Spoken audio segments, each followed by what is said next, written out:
Ya, señores, entonces estamos bien acompañados en la mesa porque en nuestro segmento de criminología tenemos ya a nuestro abogado criminalista, valga la redundancia, nuestro abogado Jonathan Rix. Vamos a conversar, señores, sobre esos crímenes atroces para determinar si se trata de mentes enfermas o iras. Este es un tema, pues, que está en debate en este momento todavía, despierto en Panamá, pues, por un caso que recientemente se dio de una joven que descuartizó a su pareja.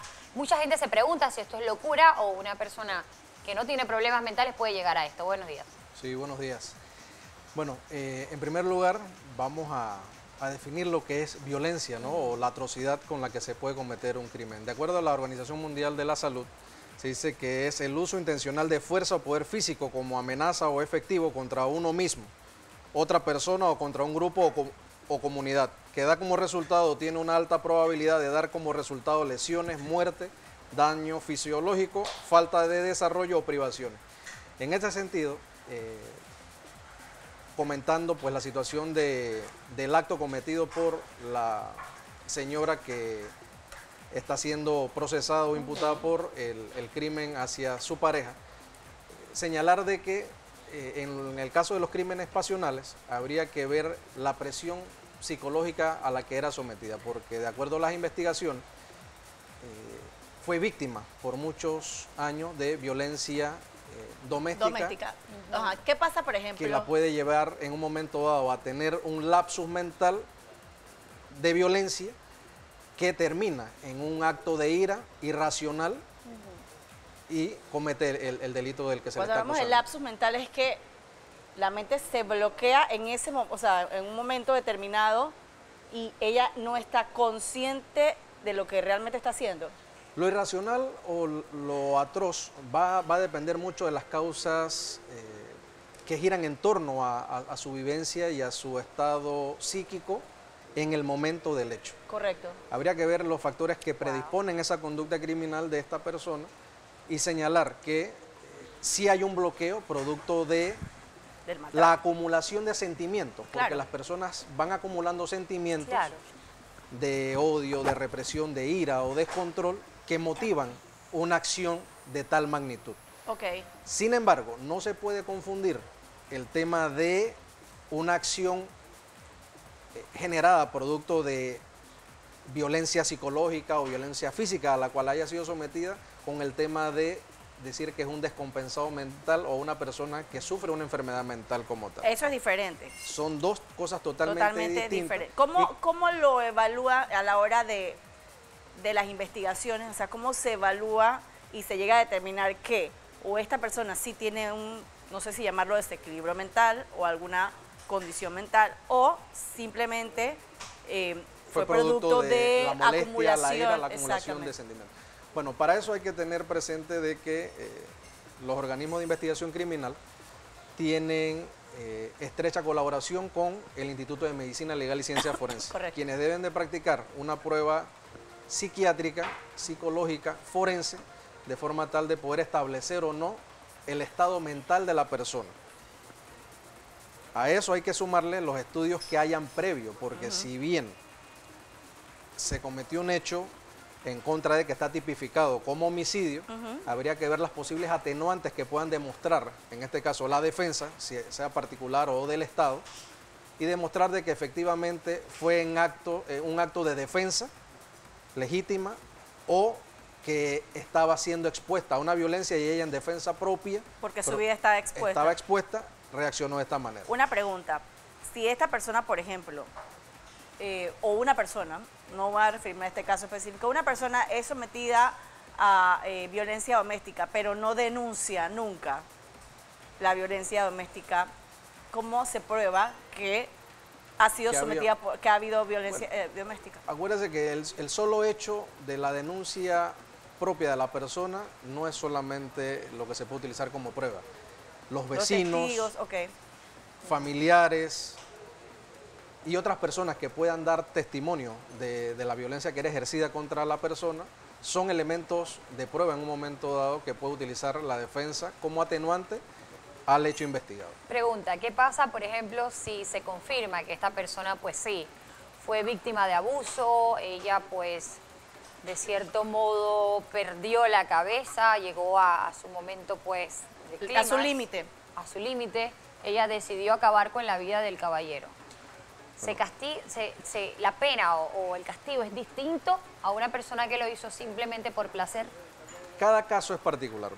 Tomando como ejemplo el caso del desmembrado o de la persona que fue desmembrada, cortada en diferentes partes, habría que tomar en consideración, bien, lo que ustedes señalan de que hay antecedentes de violencia doméstica, pero habría que ver las agravantes, porque si bien pudo haber un acto de defensa, el acto de defensa no significa que haya premeditación y alevosía para desmembrar un cuerpo. Claro, Entonces, bastante, ¿no? son distintos factores que hay que tomar en consideración Claro, en ese caso específico. En ese caso específico, porque... Por la magnitud del hecho, de la violencia ejercida sobre la persona que En este es caso, obvio el occiso. el desmembramiento de cuerpos, que Ya sería un agravante porque si bien había algo racional que podría demostrarse como defensa legítima o que fue en uso de su derecho de contrarrestar la violencia a la que era sometida, habría que valorar el por qué llegó a generarse ese estado de violencia que la llevó a desmembrar el cuerpo. Pregunta directa, ¿cuál es la diferencia? ¿Cuánto es la pena que se le pone a una persona que mata a alguien por defensa propia versus la pena que se le pone a alguien que mata a alguien por mero placer? ¿Cambia mucho Los la hechos sentencia? probatorios en cuanto a la sentencia es que puede haber como resultado que la persona no sea condenada en el caso de Sí, que cuando sea es defensa legítima pro- defensa. En el caso de que sea probado que fue con alevosía, con premeditación y que hayan agravantes al hecho que se investiga, va a depender del acuerdo de pena, porque debemos también tener presente que si se declara culpable. exactamente, si Yo he visto permite que la muchas series. investigación termine en un tiempo oportuno y no que se extienda y se tenga que probar en un juicio todo lo que se tenga como elementos de prueba para demostrar la culpabilidad. Nosotros Entonces, aquí, en ese mismo sentido, va a depender la pena que se imponga, Claro. producto de... Nosotros del aquí en acuerdo que Panamá han habido referencias de casos similares se- En cuanto a condenas o... en, sí, en cuanto a condenas. Han habido varios casos... Conocimos de un caso, si yo no me equivoco, la memoria no me falla, de un hombre, pero al contrario, un hombre que desmembró a una mujer, A una en mujer. el área de los Libertadores, si no me equivoco, hace Correcto, muchísimo hace tiempo atrás. En los años 90. Ajá. fue más- Eh, correcto. Sí, él fue condenado a la pena máxima en ese entonces 20 años, Wow. producto pues de los elementos de bueno, ya prueba debe que estar se saliendo, ¿no? consideraron. Con esos 20 Ya años. entiendo que está en libertad ya la persona, Wow. cumplió su pena y de acuerdo a los elementos de prueba fue condenado en ese caso. Cuando se... Ok, independientemente si tienes alguna una condición mental Sí. o que es momentánea o pasajera o que si realmente la tienes, una vez se toma Eso una tiene que ser decisión, demostrado. ajá, tiene que ser demostrado, ajá, la persona aparte de cumplir una condena, si es juzgada y condenada, pues pasa por un tratamiento psicológico y todas estas cosas. La junta técnica, en el caso de las personas que son condenadas, hay una junta técnica evaluadora que da el posible tratamiento que deba ser sometida esta persona. Y entre eso está el tema psicológico, de que sea remitida a profesionales de la psicología que le den un seguimiento y un tratamiento para evaluar su readaptación o resocialización para su posterior reinserción a la sociedad. Pregunta, he visto mucho, y esta información la sé gracias a las películas de ficción, que en las películas se manipula lo que son las entrevistas, las mentes pues, de los psiquiatras, psicólogos que realizan estas pruebas.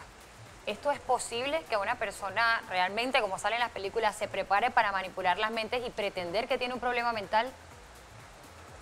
Los Depende de cuán inteligente especialistas o en este caso los psicólogos y psiquiatras tienen estudios para determinar cuando una persona quiere manipular una entrevista.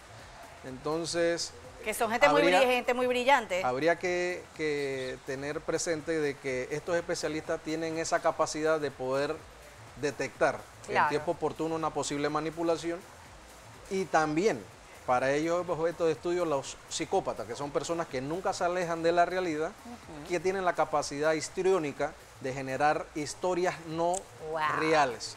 Entonces, todo esto es parte de objeto de estudio de la ciencia forense y por eso les hablaba de Qué que en la interesante, ¿no? mayoría de estos casos, el Instituto de Medicina Legal y Ciencia Forense es el encargado de dictaminar a través de sus estudios forenses el grado de afectación que tenga la persona psicológicamente o el grado de imputabilidad o inimputabilidad que tenga en un momento dado. Los Qué psicópatas, interesante. es cierto que son personas como extremadamente brillantes para... Son personas normales como nosotros, como cualquiera de nosotros. pero con una capacidad Criminal criminal, ajá, que no Que supera. los aleja de la realidad y Wow. son capaces de hacer cualquier actividad que atente el bien jurídico. wow. Es Qué increíble miedo. porque antes nosotros veíamos este tipo de noticias que ocurrían en otros países. Sin embargo, es una realidad en Panamá y cada Así vez es. que tocamos o que ocurren estos casos, pues uno se queda Sorprendido. muy sorprendido bueno, de lo que es una persona capaz de hacer. Así es. Pero nosotros no sabemos qué pasa en la mente de esa persona, por eso es que se hacen todo este tipo de análisis y todo este tipo de estudios, me imagino, de este tipo de casos tan particulares que sorprenden a toda la sociedad. Le comentaba a la compañera de que en la mayoría de los casos el grado de irracionalidad va a depender de la presión a la que haya sido sometida la persona en un momento dado. Imagínate, es como una olla de Porque es muy presión. difícil decir que es un enfermo, producto de que en su vida diaria, anteriormente, puede ser demostrado de que se ha comportado normal y de hecho, en las Exacto. entrevistas, en los alrededores o en el empadronamiento que se conoce en investigación criminal, las personas daban testimonio, de acuerdo a lo que se ve públicamente, de que era una pareja normal. Imagínate. Entonces la normalidad no necesariamente está supeditada a lo irracional, sino que en los momentos de presión, A ver, ¿qué es normal para él? exactamente, y que solamente se va a poder demostrar a través de un estudio forense. Así El es. grado de imputabilidad, es decir, si es capaz de ser juzgada por un hecho criminal o de inimputabilidad en el caso de que sea descompensado o una persona que tenga una afectación psicológica. A nivel interesaría internacional mucho. creo que se han dado este tipo de casos y Claro que sí. sí, yo creo que lo vi una Son los vez. menos, Son los muy poquitos, son pero los menos sí se que han dado. pueden, y va a depender también de la defensa técnica, porque es multicausal. La violencia o el grado de irracionalidad de una persona Claro. es multicausal. Hay que ver los antecedentes, hay que interiorizarse en el tema de el caso particular y ver qué fue lo que provocó ese sí. acto y la violencia con que se ejerció el acto. Porque no Así solamente es. el hecho del homicidio como tal, sino el desmembramiento del cuerpo. Y de igual forma se da en la mayoría de otros casos que no tienen que ver con el tema del crimen pasional, sino con la violencia que se ejerce. Hay que ver cuál es el grado de resentimiento, afectación, violencia o lo que hay detrás realmente de esos actos Oye, criminales. esto da como para más, ¿no? Definitivamente, para pero el más. tiempo apremia. Muchísimas gracias, licenciado Gibbs, por estar con nosotros. Es interesante, ¿no? Nadie sabe lo que pasa por una mente, ¿no? O por una persona cuando vemos este tipo de cosas, pero bueno, nosotros aquí en Ají pues tratamos los temas de actualidad y nos encanta que nos pueda orientar a nivel legal y también a nivel de lo que ocurre en torno de la investigación en este momento de este caso y de otros casos similares, ¿no? Que ojalá pues no tengamos que... Que escuchar Que más escuchar en en los el medios futuro, ¿no? panameños. Claro. Muchas Así gracias, es. Jonathan Rix, nuestro A la orden. abogado criminalista, hablando pues sobre estos crímenes, señores, si son mentes enfermas o ira, Erika.